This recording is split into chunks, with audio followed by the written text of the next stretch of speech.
Hi అండి, అందరూ ఎలా ఉన్నారు? Welcome back to our channel. It's me Teja. December 1వ తారీఖు నుంచి ఖచ్చితంగా 4th వరకు అనమాట చెన్నైలో భయంకరంగా వర్షాలు.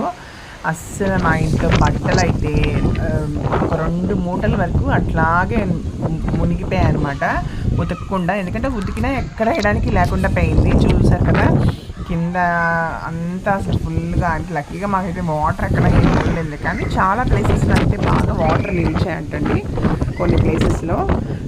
అండ్ గాలి కూడా అసలు విపరీతమైన గాలి. ఈ తుఫాన్ ఏమో కానీ అసలు బట్టలు అయితే అసలు చాలా ప్రాబ్లం అయిపోయింది నాకు. ఎందుకంటే నాకు ఉన్నది చాలా చిన్న బాల్కనీ అనమాట. సో ఆ బాల్కనీలోనే నేను బట్టలు ఆరేసుకోవాలి. ఇంకా లక్కీగా ఇవాళ వచ్చిందండి మంచి ఎండ, కొంచెంసేపు నుంచి వచ్చింది. నిన్న కూడా ఇన్ఫ్యాక్ట్ క్లౌడీగానే ఉంది, లైట్గా చినుకులు పడుతూనే ఉన్నాయి. ఇంక ఇవాళ అయితే ఇంకా 2 విడతలుగా బట్టలు ఉతికేసేసి ఆరేసుకోవడం, మళ్ళీ తిరిగేసుకోవడం, నాకు ఇదే పని అయిపోయింది మార్నింగ్ నుంచి.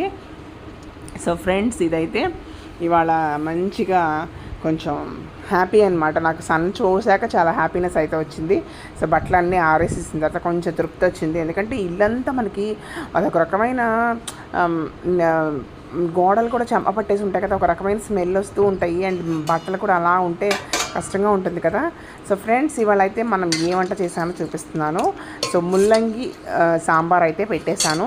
తర్వాత వంకాయలు ఉంటాయి కదా, కొంచెం లావు వంకాయలు, అంటే ఎగ్జాక్ట్గా మన ఆంధ్రాలో దొరికే వంకాయలు కాదు, ఇక్కడ ఏదో దొరికాయి అనమాట వంకాయలు. సో ఆ వంకాయలు వచ్చేప్పటికి చిన్న చిన్న పీసెస్గా కట్ చేసేసుకొని జస్ట్ పొడి మసాలా వేసేసుకొని ఫ్రై అయితే చేస్తాను. అండ్ వేడి వేడి అన్నము. బ్రేక్ఫాస్ట్కి వచ్చేపాటికి దోశలు అయితే వేసాను. అండ్ చట్నీ అయితే ఏమి ఉండదు, సాంబార్ చేసిన రోజు చట్నీ అయితే చేయను అనమాట. ఇలా అయితే వీళ్ళకి క్యారెట్ కట్ చేసి పంపించేసాను. సో ఫ్రెండ్స్, ఇదైతే మన video. Thank you so much for watching my videos అండి. ప్లీజ్ సబ్స్క్రైబ్ చేయండి. థ్యాంక్స్ అండి.